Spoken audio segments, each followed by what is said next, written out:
अस्सलाम वालेकुम रहमतुल्लाहि व बरकात। अल्लाह के नाम से शुरू जो बड़ा कृपालु और अत्यंत दयावान है। उत्तराखंड के भारतीय जनता पार्टी की सरकार उत्तराखंड के हल्द्वानी में रहने वाले मुसलमानों पर जुल्म के पहाड़ तोड़ रही है। अब तक उत्तराखंड में 6 लोगों की मौत हो चुकी है और हैरानगी की बात यह है कि वो 6 के 6 लोग जो मारे गए हैं वो मुसलमान हैं। उत्तराखंड के हालात बद से बदतर हो रहे हैं। यह मामला तब शुरू हुआ जब उत्तराखंड में भारतीय जनता पार्टी की सरकार मुसलमानों के मदरसों को टारगेट करने के लिए बुलडोजर लेकर पहुंच गई, जबकि यह मामला ऑलरेडी कोर्ट में मौजूद था। 14 फरवरी को फैसला आने को था और फैसले से पहले ही उत्तराखंड के बीजेपी सरकार मुसलमानों के मदरसों को तोड़ने पहुंच गई, जिसको देखते हुए हल्द्वानी में रहने वाले मुसलमान मदरसे और मस्जिद को बचाने के लिए प्रोटेस्ट में उतर आए और प्रोटेस्ट करने के लिए महिलाएं सड़कों पर बैठ गई, पुलिस को रोकने लगी। तभी उत्तराखंड की बहादुर पुलिस उन निहत्थे मुसलमानों पर हमला करने लगी, उन पर लाठीचार्ज करने लगी, उन मुस्लिम महिलाओं को बदतमीजी से घसीटने लगी, उन मुस्लिम महिलाओं के साथ दुर्व्यवहार करने लगी और उन पर हमला करने लगी। और खबर यह आई कि उसके बाद पुलिस वालों पर काफी पथराव किए गए। यह पथराव किसने किए? क्या हिंदू संगठन के लोगों ने किए या फिर मुसलमानों ने किए? इस पर इन्वेस्टिगेशन करने की जगह और आंसू गैस छोड़ने की जगह उत्तराखंड की पुलिस पत्थर उठा उठाकर मुसलमानों पर हमला करने लगी।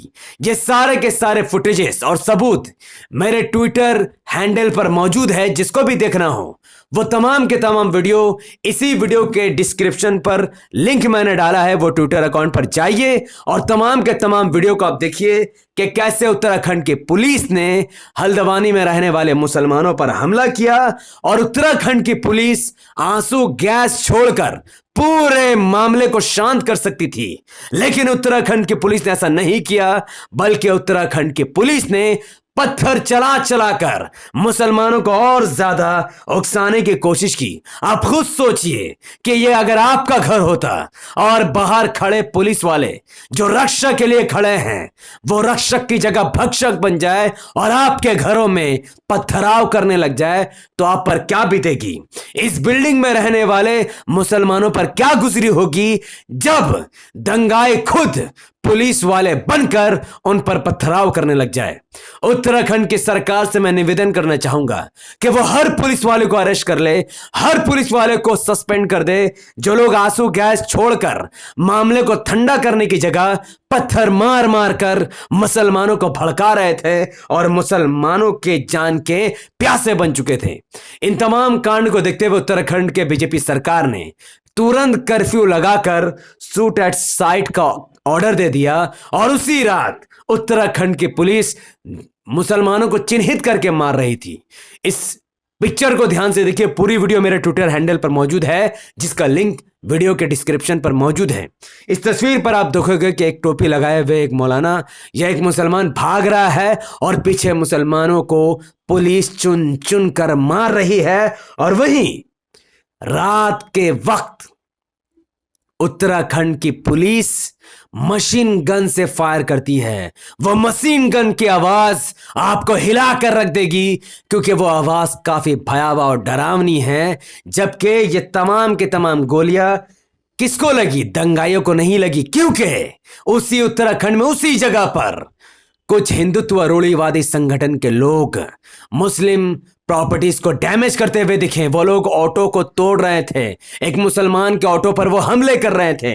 और उस तस्वीर में देखिए, उस तस्वीर में लिखा है हिंदू संगठित था, संगठित है और संगठित रहेगा, न मुल्ले का न काजी का, यह देश है वीर शिवाजी का। एक ही नारा, एक ही नाम, जय श्री राम कहकर ये लोग मुसलमानों के ऑटो को तोड़ रहे थे, मुसलमानों के घरों में पत्थर फेंक रहे थे, पूरे के पूरे उत्तराखंड में सिचुएशन को खराब करने की कोशिश कर रहे थे।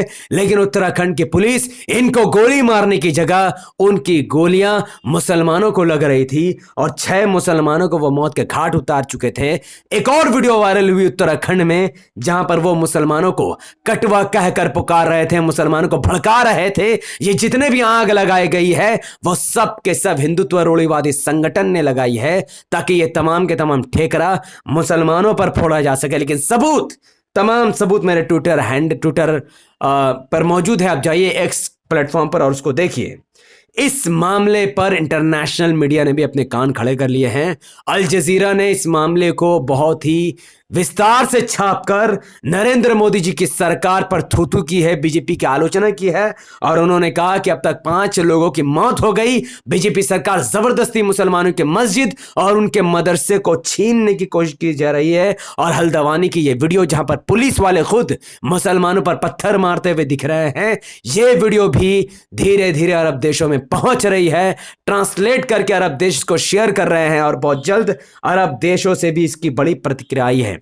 इस तस्वीर को देखिए, यह महिला हल्द्वानी की डीएम बताई जा रही है, कह रही है कि हमने कोई भी उकसाने वाले कार्य नहीं किए, जबकि हम सबको पता है कि 14 फरवरी को आदेश आने के बाद ही कोई काम होना था, लेकिन 14 फरवरी से पहले बुलडोजर पहुंचा देना उकसाने वाले ही काम हैं। इस डीएम को मैं बताना चाहूंगा कि जो पुलिस वाले पत्थर मार रहे हैं उस पर आप क्या कहना चाहेंगे? पुलिस का काम है रक्षा करना, अगर दो समुदाय के बीच झड़प हो जाए तो उसको ठीक करना, अगर लोग कुछ गलत काम कर रहे हैं तो आंसू गैस छोड़कर बाद में उनके खिलाफ कार्रवाई करना, ना कि खुद पत्थर उठाकर उनको मारना। तो पुलिस वालों की वजह से और डीएम के झूठ बोलने की वजह से सारा का सारा मामला वहां पर बिगड़ा है। यह सब कुछ उत्तराखंड में क्यों हो रहा है? इसके पीछे 4 बड़े रीजन हैं। क्योंकि हिंदू और मुसलमान देश में तभी होती है जब देश में कई बड़ी घटनाओं को छुपाने का कार्य होता है। एक तरफ नोएडा में हजारों की तादाद में किसान भारतीय जनता पार्टी सरकार के खिलाफ आंदोलन करने के लिए पहुंची है। यह खबर पूरी दुनिया तक और भारत तक ना पहुंचे बोलकर उत्तराखंड में एक बार फिर से हिंदू बनाम मुसलमान दंगा करने की कोशिश की जा रही है। और इस झगड़े में सबसे बड़ा हाथ खुद उत्तराखंड में बीजेपी सरकार और उत्तराखंड की पुलिस का है। क्योंकि इससे पहले भी उत्तराखंड में हल्द्वानी में रहने वाले 4000 मुस्लिम घरों को तोड़ने की कोशिश की गई, जबकि उनके पास प्रमाण पत्र मौजूद थे, उनके पास दस्तावेज थे। उसके बावजूद भी उत्तराखंड की बीजेपी सरकार ने उन 4000 मुस्लिम घरों को तोड़ने की कोशिश की, लेकिन वो उस पर नाकाम रहे क्योंकि वहां के मुसलमानों के पास तमाम के तमाम दस्तावेज मौजूद है। इस हिंदू और मुस्लिम का दूसरा रीजन यह भी है कि महाराष्ट्र में बीजेपी सरकार के अंडर शिवसेना के एक नेता को फेसबुक लाइव वीडियो में गोली मारकर निर्मम हत्या कर दी गई। यह खबर ना फैले बोलकर हो सकता है उत्तराखंड में हिंदू और मुसलमान को लड़ाया जा रहा है। तीसरा सबसे बड़ा रीजन यह है कि उत्तराखंड में भारतीय जनता पार्टी की सरकार और पुष्कर धाम एक नाकाम सीएम के नाकाम इरादों की वजह से, नाकाम सोच की वजह से उत्तराखंड में 1000 करोड़ों रुपए का लोगों ने नुकसान झेला है, जिसके बारे में लोगों को ना पता चले बोलकर उत्तराखंड की सरकार अब हिंदू और मुसलमानों को लड़ाने का प्रयास कर रही है। और अब उत्तराखंड में 6 लोगों की मौत हो चुकी है और शूट एट साइट का ऑर्डर मिल चुका है। अब उत्तराखंड के मुसलमानों के पास क्या रास्ता है उसे सुनिए। उत्तराखंड के हल्द्वानी में कांग्रेस से मिले हैं, उन्होंने कहा है कि यह मामला जिस तरीके से, अच्छा ये हिंदू है, ये कोई मुस्लिम एमएलए नहीं है, उत्तराखंड के हल्द्वानी के रहने वाले मुसलमानों ने कांग्रेस पर भरोसा करते हुए कांग्रेस के एमएलए को जिताया। वो कहते हैं कि ये तमाम का तमाम काम गैर कानूनी तरीके से उत्तराखंड की सरकार ने किया है, जबरदस्ती मुसलमानों को भड़काने और उकसाने के लिए किया। 14 फरवरी को ये तमाम का तमाम मामला आना था, लेकिन 14 फरवरी से पहले ही बुलडोजर को चलाकर बिना मौलानाओं से बात किए उनकी मस्जिद और मदरसे पर हमला करने की नाकाम कोशिश की, जिसकी वजह से तमाम का तमाम कारनामा अंजाम हुआ है। तो ये एमएलए कोई मुसलमान नहीं है, बल्कि ये खुद हिंदू है, लेकिन कांग्रेस पार्टी की तरफ से है, इसीलिए बीजेपी इनको हिंदू मानने से भी हो सकता है कि इनकार कर दे। तो अब हल्द्वानी के मुसलमान क्या करें? हल्द्वानी के मुसलमानों के पास अब कोई ऑप्शन नहीं है सिवाय अल्लाह से दुआ करने के, क्योंकि उत्तराखंड में एमआईएम ने जब चुनाव लड़ा, ये बात ओवैसी साहब ने खुद कहा था तुम्हें अपनी सियासी ताकत को मजबूत करना होगा, लेकिन उत्तराखंड के मुसलमानों ने एमआईएम से ज्यादा कांग्रेस पर भरोसा किया। और अब उत्तराखंड के मुसलमान भी यह बात जानते हैं कि जिस हल्द्वानी में इस वक्त माहौल को खराब करने की कोशिश की जा रही है, उस हल्द्वानी में राहुल गांधी नहीं जाएंगे, प्रियंका गांधी नहीं जाएंगे, कोई भी विपक्षी नेता उस पर एक टिप्पणी भी नहीं करेगा। उत्तराखंड के मुसलमानों को उत्तराखंड की पुलिस के हाथों सौंप दिया जाएगा। अब उन पर यूएपीए भी लगेगा। इन्हें इन्हें से भी लगेगा, उन पर गोलियां भी चलेगी, उन्हीं की मस्जिदों को तोड़कर उन्हें ही जेल भेज दिया जाएगा, क्योंकि आजाद भारत में 70 साल से यही हो रहा है जो आज हल्द्वानी में आप लोग देख रहे हैं। इससे क्या सबक सीखा आपने?